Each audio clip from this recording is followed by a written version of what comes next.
Hey, welcome to another edition of Kyle Meredith with. It's the interview series presented by WFPK at WFPK.org, Consequence, and the Consequence Podcast Network. Thanks as always for making your way here. Check on the series. Of course, you know what to do. If you like what you see, what you hear, hit that subscribe button. I do 3 brand new interviews every single week, so it's a great way to keep up with your favorite artists. And I'm excited today. Emily Kinney is here to talk about a brand new record called Swimteam that's due out September 22nd. Hello. Hello, how's it going? I'm doing well. It's great to have you on here. And let me throw out those compliments. What a fun musically and lyrically fun, even though there's some painful moments, I think, happening in your life. But the record came out on the on the really fun side with this one. It's I've enjoyed listening to it so much.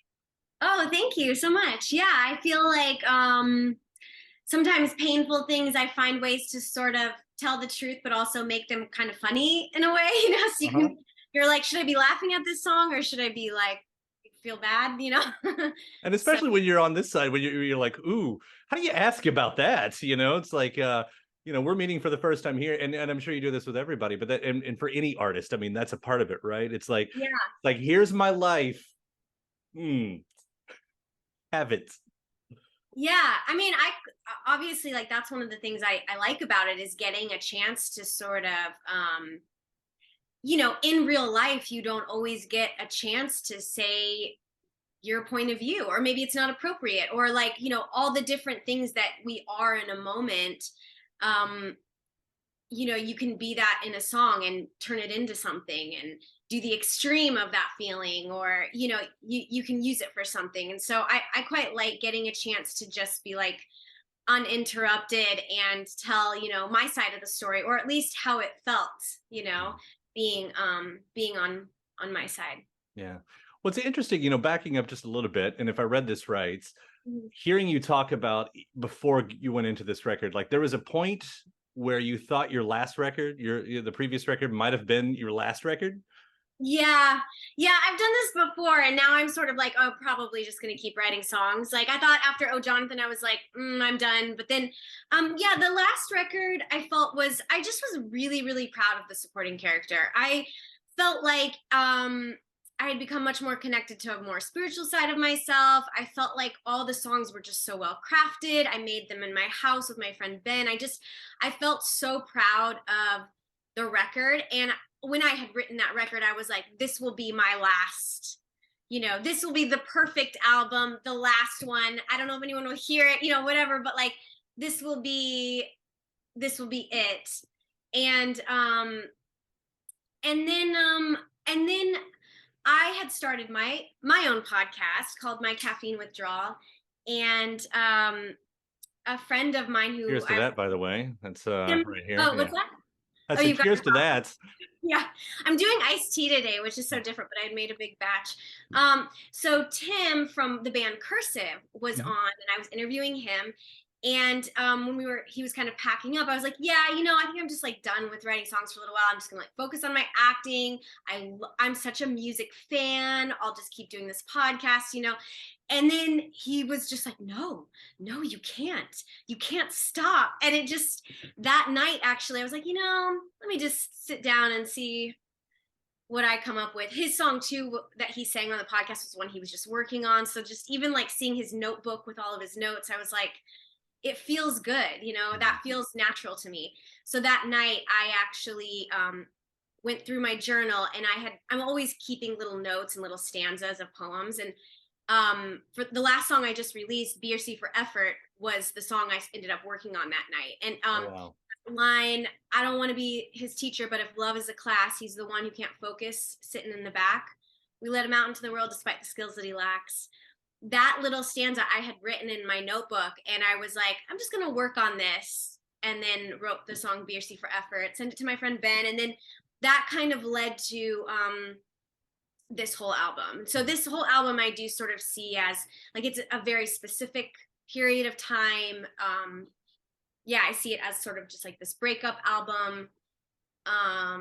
Lots of like reflection. Yeah. Yeah. It's interesting though that there was even a moment where you thought, well, that maybe that is the final statement. And what does that mean, like how you considered this part of your career, that Mhm. that there is something that you were doing that could have an end. I think that's what I find really fascinating about it, and then I mean, was that what it was? And then suddenly there's a turnaround, like it doesn't have to end.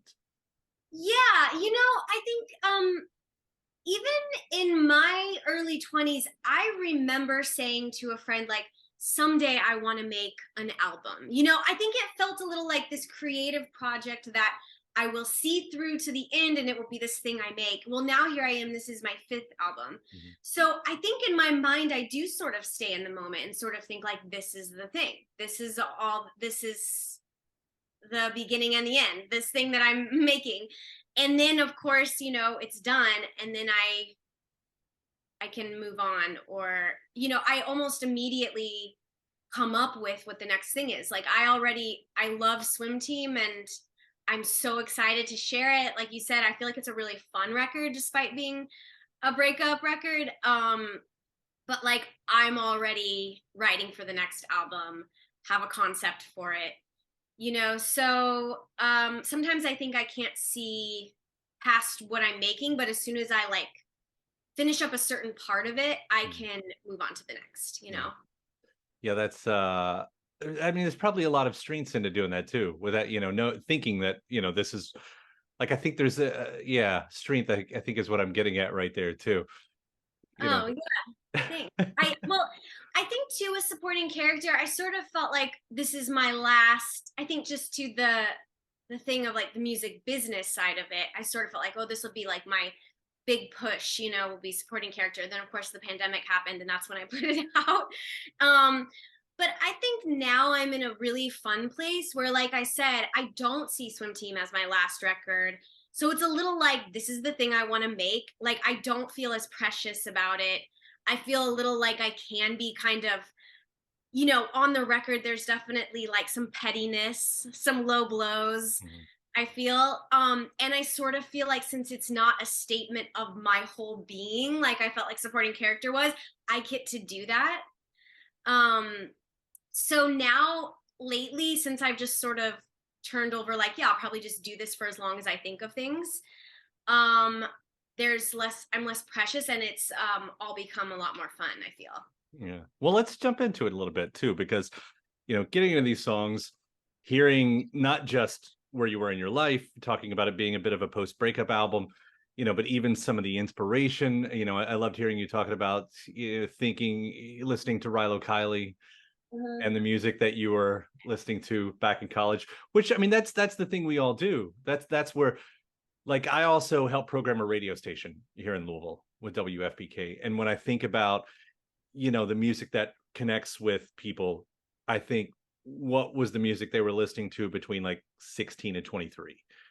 Yeah. Like, and that becomes the thing. I mean, is that where you see you saw yourself kind of, grabbing back to a little bit? Yeah, I mean, I can think of like different periods of my life. I'm sure you can too, of like, where it's like, ooh, that music is like this era of life, or oh, I was like dating this person during that Mhm. album, or I was, or like this was my group of friends, or whatever. But something about the pandemic led me back to just, yeah, well, there were a couple records. Rilo, Kiley, I was listening to that Waxahachie record that had just come out. Mhm. That one a lot. I was listening to this band called the Wild Reeds. Yeah, yeah, I uh, remember them. Yeah. they're so great, Mhm. and um yeah, and sort of like Counting Crows, like some alternative rock, interesting thing. Like, I just found myself like visiting stuff. I mean, Waxahachie was new. Wild Breeds was fairly new, but yeah. So like, I do feel like, because we had that pandemic, I think I was getting into the records in a different way than I had in a few years. Um, and getting into them in that same way you do, like you said, when you're like a teenager or in college, Mhm. where like you just get into the album from beginning to end, and you sort of like know it inside and out in a different way. And I don't think I had been listening to songs or records that way in a minute. And then, like, during the pandemic, there was all that time, right? And I was single, living by myself. So I would just be like tonight I kind of got sick of watching TV, you know, I'd be like, I'm going to listen to this whole album and like make myself a little whiskey ginger ale and just like sit here on my couch, you know? I totally get that, because that was I similarly put the parameter on myself that if I own an album, like if I own a physical piece of it, CD, vinyl, cassette, like whatever it is, I'm not allowed to listen to it on streaming. Like Mm, I have to go and I have to grab it and I have to put it in. If I want that Bowie record, that I've got to put it in. You know, and yeah. Counting Crows, I did a lot of the same. I mean, that is one of my most important bands of my teenage years right there. Oh, nice. Yeah, I was listening to a lot of Counting Crows during the pandemic. I don't know why. They were But yeah, comforting. I found it comforting again, you know, and I did my years without them. And then suddenly they were one of the ones I agree. I came back to something about it.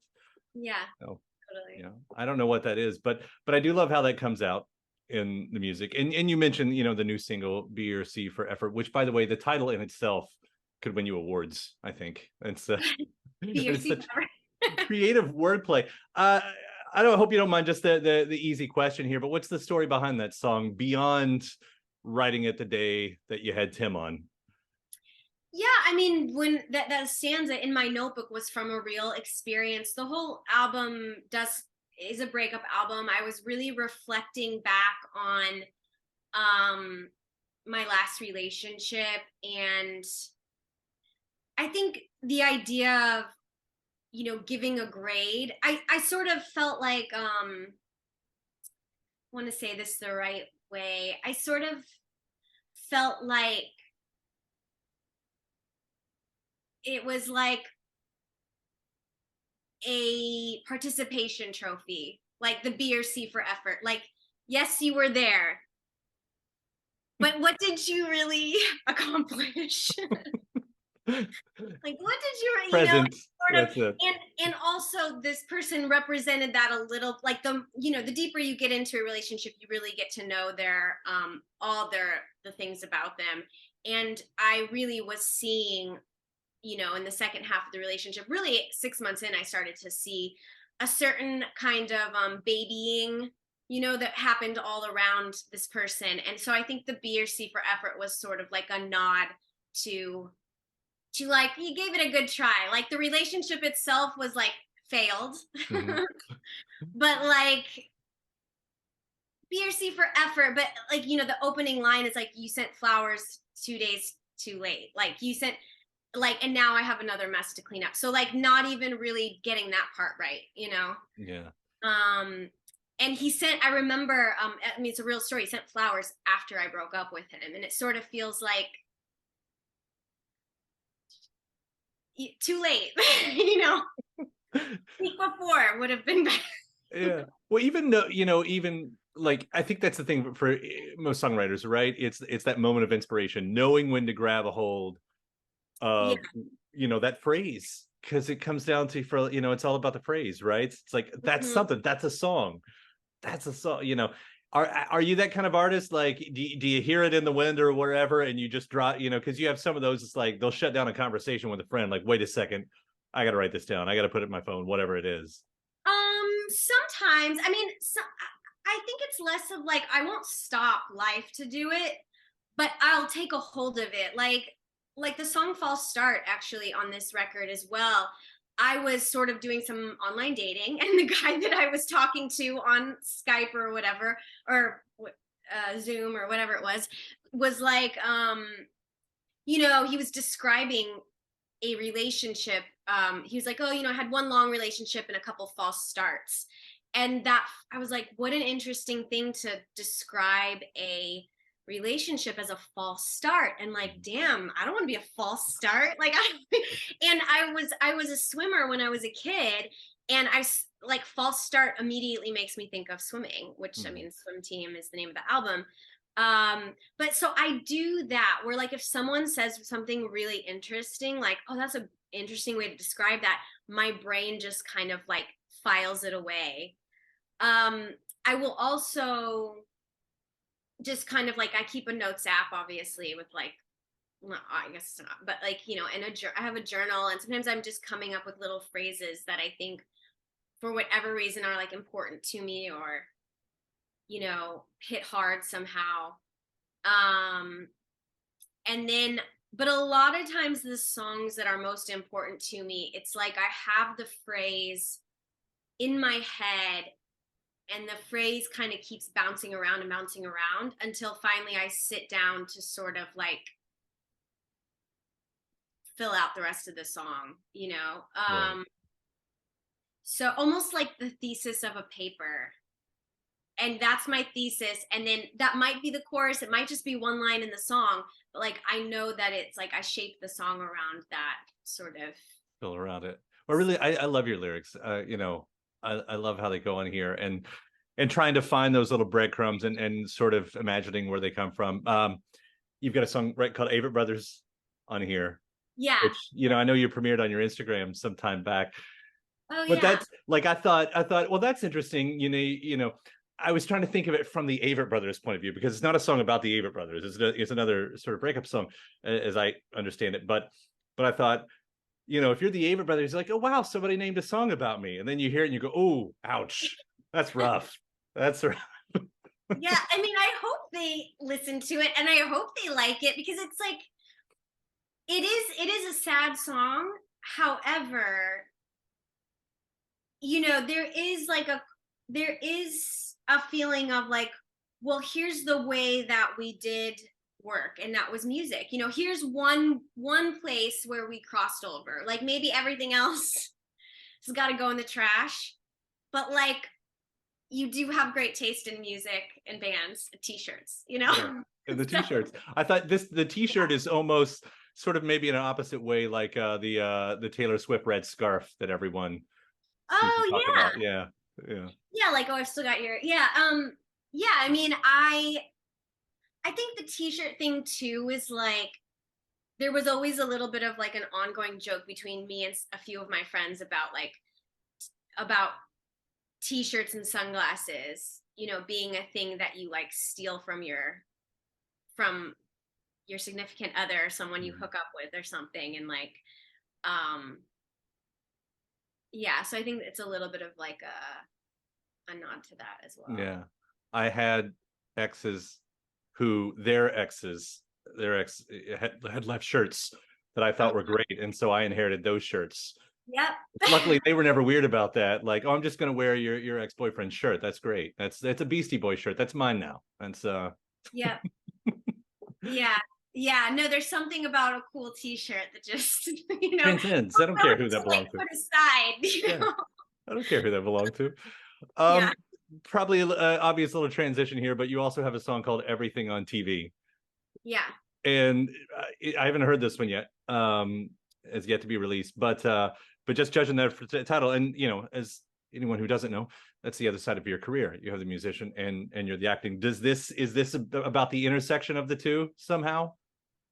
No, I mean, again, it is a little bit of like a phrase that I put in my head. I mean, the story of that song is, again, like I was dating someone. They came over to my house. We made dinner. This was like one of those like pandemic. It was like we had hung out a few times, but we made dinner, and then we were gonna watch something on TV. And I said, "I have everything."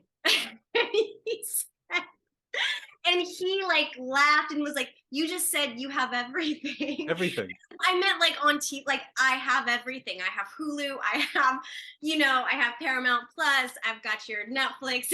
like, like at this point, I had everything. Um, and then that I was like, you're right. That is kind of funny for someone to sit down and be like, I have everything.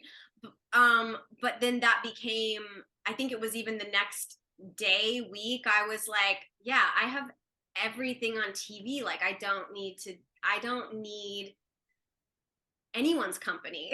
Mhm. So that's the story behind that one. That like people Yeah, just need few streaming services. it just made me think about what Springsteen had a song that came out in the 80s called 57 Channels and Nothing's On, because that's what we had at the time. Right. And now you literally, we have the same thing. I think I have every major streaming thing, which means, and if it's not there, you can probably rent it, through Prime or Yeah. something. You really can. You have everything that's on there.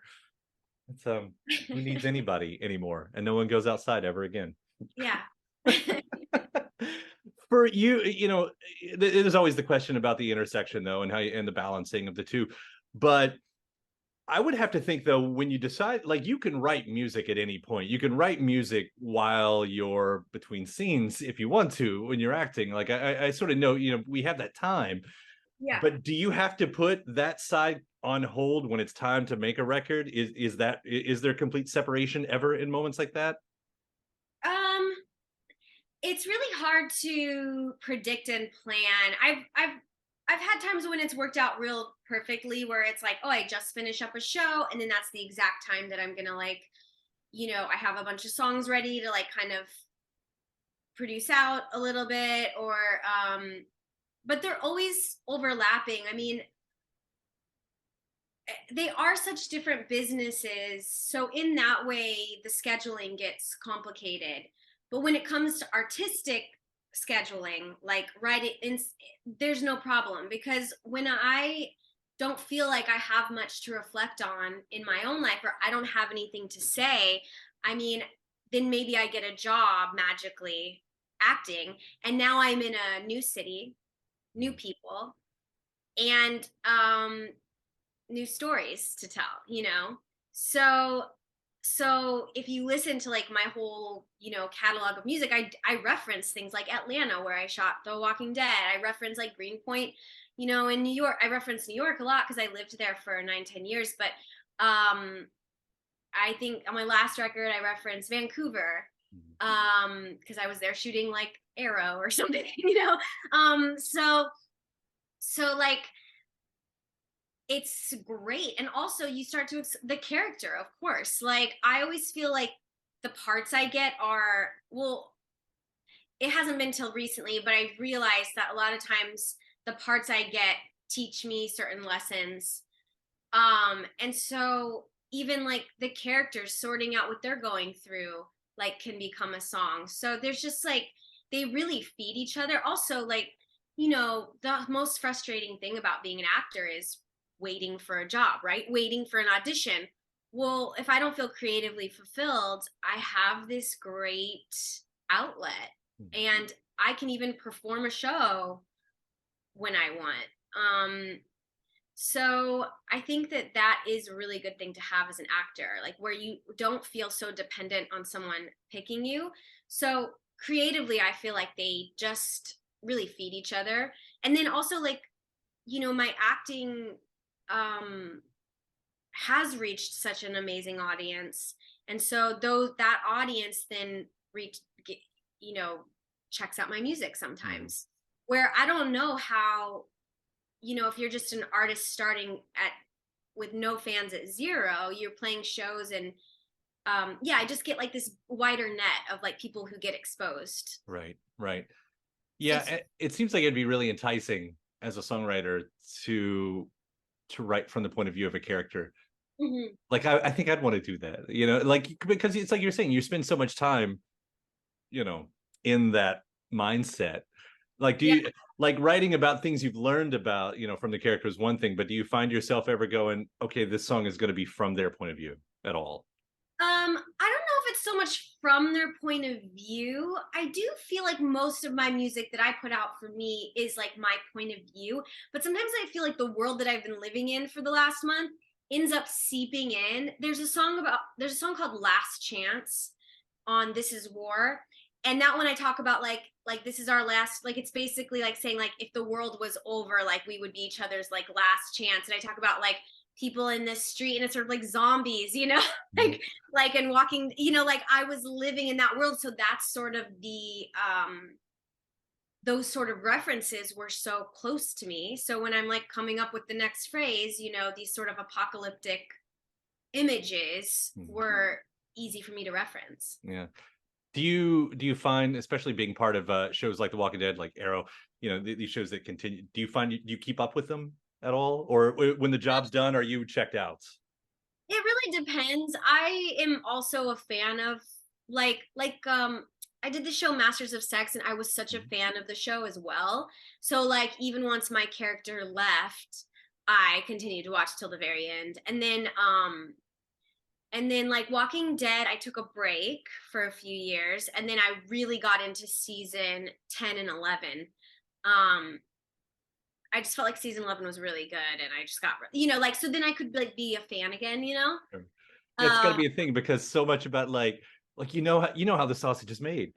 Like I've seen movies made, and it's like my son, even right now, he's 15, he's interning on a film that's being shot too, and I've started noticing he's picking up on that stuff. We were watching a movie the other day, and he goes, "Those scenes were shot 2 weeks apart, probably." I'm like, "Oh, there it is! Like now you know." yeah. Like it's really interesting that anybody, I guess, but that you can still get into the seasons even knowing exactly what it's like when the cameras are off. Yeah, and it's that interesting thing too of like I feel like sometimes I see outside the camera, Mhm. like the rest of the room. Like I'll start to like picture because I've been in those similar setups. It's like, oh, I see where the gaffer is like holding this thing, and I see where the light got, and I see the sound. Like I sort of see more than what they're showing you, um, which is interesting, and it's kind of annoying now too. I see the cuts so much more because like as an actor, you notice now when they cut away from you or cut to show the other person's reaction. And so like Mhm. the choices the editors make in TV and film like will bother, like I'm more affected by the choices the editor More made. Where critical. maybe I'm just like caught up in the story. I know I'm going like, we didn't see the girl's reaction. Like you cut away from, or you cut really far right when they were crying. Like they must have worked really. You did I this mean, that's far. got to say something about the story, though, that you can even still get into anything like that. Like at least the story is there to pull you in. Yeah, yeah, for sure. Yeah, But yeah, I mean, I love movies and TV, and so I mean, of I can course you still, do. You have everything. That's I have everything that.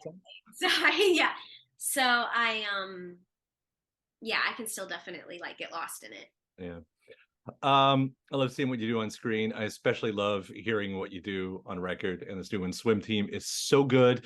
And I swear, B or C Forever, it's one of my favorite songs of the year already. I have just played it and played it and played it since they've sent it over. So, congratulations on this. I'm so happy that you've decided to continue to be a musician.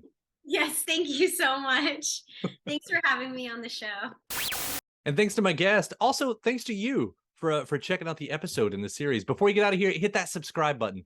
Again, you get 3 brand new interviews every single week. New one every Monday, Wednesday, and Friday at right here on YouTube, or of course anywhere in podcast land, including iTunes, Apple Podcasts, Spotify, Podchaser, NPR, or WFPK.org as well. A great way to keep up with your favorite artists and discover new ones as well. Then after that, actually head over to WFPK.org. That's where I do a show Monday through Friday, 6 p.m. Eastern.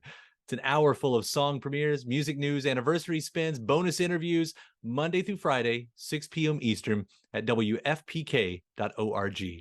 Consequence has your music and film news. You can also find me on the social media spots, Facebook, Instagram, mostly on Twitter.